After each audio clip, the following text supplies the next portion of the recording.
तो कैसे हैं मेरे प्यारे बच्चों। अब चालू होने वाली है मैथ की क्लास और अब मचेगा असली तांडव, क्योंकि अब हो चुका है क्लास 11th का मैथ चालू।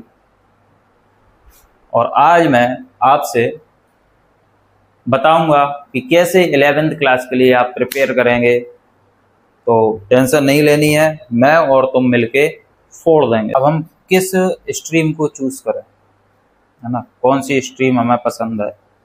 तो बेटा जी, आपने क्लास 10th पूरी करी है। क्लास 10th में आपने कुछ सब्जेक्टों को पढ़ा, जैसे कि मैथ्स, साइंस, सोशल साइंस, आगे आपने पढ़ा हिंदी, इंग्लिश और पढ़ा संस्कृत। आईटी वगैरह भी पढ़ेंगे ये लोग, ठीक है। मेन हमारा फोकस है आज इन 3 सब्जेक्ट पर, ठीक। आपने मैथ पढ़ा 10वीं क्लास में, आपने इसमें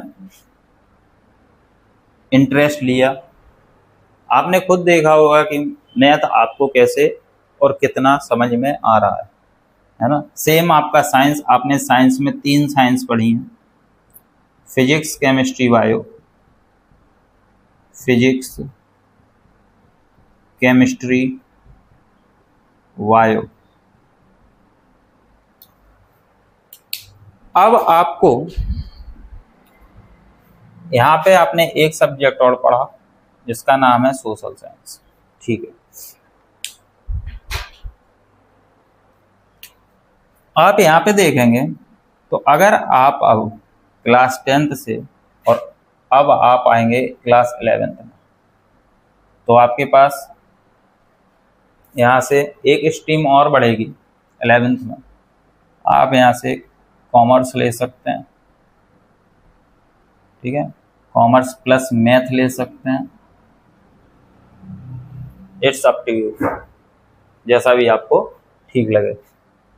अगर आपको मैथ में इंटरेस्ट है तो बेहिचक मैथ लीजिए, है ना।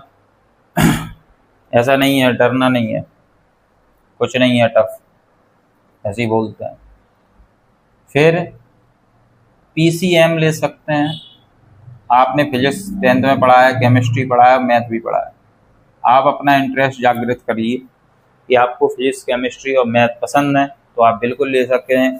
आपका न्यूमेरिकल करना पसंद है, आपको डेरिवेशन करने पसंद है ना, रिएक्शंस करना पसंद है,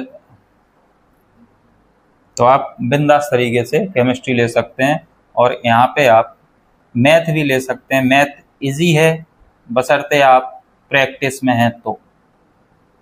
अगर आप प्रैक्टिस में नहीं हैं तो फिर आपको मैथ टफ लग सकता है, ठीक है। आगे तीसरी यहाँ पे ब्रांच होती है पीसीबी। आप फिजिक्स, केमिस्ट्री, साथ मैथ को हटा के आप बायो ले सकते हैं, प्लस में बायो ले सकते हैं। यहाँ पे बायो के साथ प्लस में मैथ ले सकते हैं। इट्स अप टू यू, लेना है कि नहीं आपकी चॉइस है, ठीक है। यहाँ पे अभी physics, chemistry, bio physics chemistry में तो न्यूमेरिकल डेरिवेशन हो गए, केमिस्ट्री में रिएक्शंस हो गई, है ना। बायो में आते हैं तो बायो में आपको फिगर्स,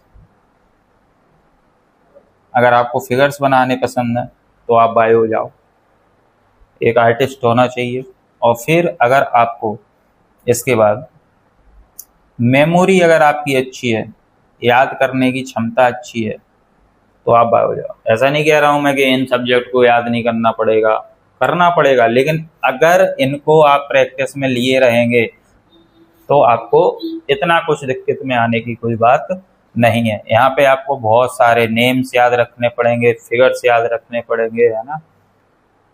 आगे देखेंगे इसके बाद सोशल साइंस। जो इस बच्चे को 10th क्लास में सोशल साइंस या 10th क्लास तक सोशल साइंस पसंद आया है और वो अच्छा समझता है, तो आर्ट्स, ह्यूमैनिटीज ले सकते हो, ठीक है। आपने पढ़ा है, आपको मुझसे ज़्यादा पता है कि आपको कितना कौन सा सब्जेक्ट अच्छा लगता है। आर्ट्स ह्यूमैनिटीज ले सकते हो अगर आप भविष्य में यूपीएससी की प्रिपरेशन करना चाहते हैं। ठीक है, ऐसा नहीं है कि ये लोग क्या नाम नहीं कर सकते, बिल्कुल कर सकते हैं, ये भी कर सकते हैं। यहाँ से आप जेई एडवांस, जेई मेंस की तैयारी कर सकते हो। यहाँ से आप नीट के लिए प्रिपरेशन कर सकते हो, अपना भविष्य अच्छा कर सकते हो। ठीक है, नीट का एग्ज़ाम क्लियर कर सकते हो। यहाँ से आप यूपीएससी वगैरह में जा सकते हो। ठीक है, आपके लिए लाइंस ऑन है। ठीक है, अब आगे देखें, यहाँ से आप चार्टर्ड अकाउंटेंट बनोगे आगे जाके, ऐसा नहीं है। लेकिन आप जो भी चूज़ करेंगे वो ऐसे चूज़ करना कि नहीं तो आपने बस ले लिया और फिर कोई मतलब नहीं निकला उस चीज़ का। ठीक है, आगे देखेंगे, आने वाले समय में मैथ मैं आपको पढ़ाने वाला हूँ, मैथ्स मैं पढ़ाने वाला हूँ। ऐसा मैथ पढ़ेंगे अपन कि बहुत ज़्यादा इजी बना दूंगा तुम्हारे लिए क्लास 11th का मैथ। ठीक है, अपन कम से कम क्लास 11th के मैथ का 3 टाइम रिवीजन करेंगे पूरे ईयर में, 3 टाइम रिवीजन। ठीक है, अब आपने क्लास 10th में हर एक सब्जेक्ट के बारे में थोड़ा थोड़ा जाना, मैथ के बारे में, साइंस के बारे में, सोशल साइंस के बारे में। अब आपके ऊपर है आप कौन सा सब्जेक्ट लेना चाहते हो। ठीक है, कई बच्चे डर रहे हैं, इसलिए मेरे को ये बताना ज़रूरी लगा कि बच्चों को डर नहीं लगना चाहिए। बच्चे डरते बहुत हैं, डरते नहीं, थोड़ा हिचकते हैं। पीसीएम लेने से बहुत ज़्यादा हिचकते हैं, पीसीबी लेने से बहुत ज़्यादा हिचकते हैं, है ना, क्योंकि उनके जो सीनियर्स होते हैं वो उनमें इतना डर भर देते हैं कि भाई बहुत ज़्यादा कठिन है। ऐसा कुछ नहीं है। अगर आप इंजीनियर बनना चाहते हैं, साइंटिस्ट बनना चाहते हैं, तो आप बिल्कुल अच्छी लाइन में, क्योंकि फिर आपका दिमाग उसी हिसाब से काम। आप यहाँ से डॉक्टर बनना चाहते हैं तो आप पीसीबी लीजिए और डॉक्टर लाइन में एक अच्छा नाम कमाइए। लेकिन बेटा मेहनत करनी पड़ेगी। क्लास 11th में जाने से पहले आपको और चीज़ों का ध्यान रखना पड़ेगा, जैसे कि आपको क्या करना है, आपके स्कूल में या कोचिंग्स में जो भी पढ़ाया जाएगा, माना कि आज सर ने 10 क्वेश्चन हमको करवाए कोचिंग में, तो आपको घर पे आके वो 10 क्वेश्चंस का रिवीजन करके ही सोना है। ये कंपलसरी होता है। बच्चे होमवर्क को पढ़ना बोलते हैं, होमवर्क पढ़ना नहीं है। आपके लिए कंपलसरी हो जाएगा आप सेल्फ स्टडी। आपकी लाइफ पूरी तरीके से चेंज होने जा रही है क्लास 11th में। आप एक मैच्योर स्टूडेंट हो जाएंगे कुछ ही दिनों में। आपको 1 मंथ 1.5 मंथ जितना भी समय मिलेगा 10th एग्ज़ाम के बाद, उसके बाद आप खुद महसूस करेंगे आप 1 से 1.5 महीने में कितना अपने अंदर मैच्योर है। मैच्योर यानी कि अपने आप में समझदार हो जाएंगे कि हमको पढ़ाई कैसे करनी है।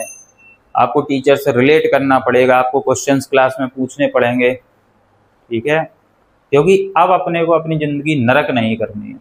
आप समझ रहे हैं? तो आशा करता हूँ आपको ये सारी चीज़ें समझ में आई होंगी। यहाँ से मेरे अकॉर्डिंग अगर आप बात करें, मेरे अकॉर्डिंग मेरा पर्सनली मैं जाना चाहूँगा फिजिक्स केमिस्ट्री मैथ के साथ। ठीक है, बाकी आप लोगों की चॉइस है। अगर आपको थोड़ा भी अपने ऊपर डाउट है तो आप कॉमर्स लीजिए। ठीक है, क्योंकि सोशल साइंस में तो आपको बहुत अच्छी मेमोरी चाहिए, बहुत अच्छी, बहुत तगड़ी। इसमें आपका सब्जेक्ट आने वाला है सोशियोलॉजी, जियोग्राफी, हिस्ट्री, इकोनॉमिक्स।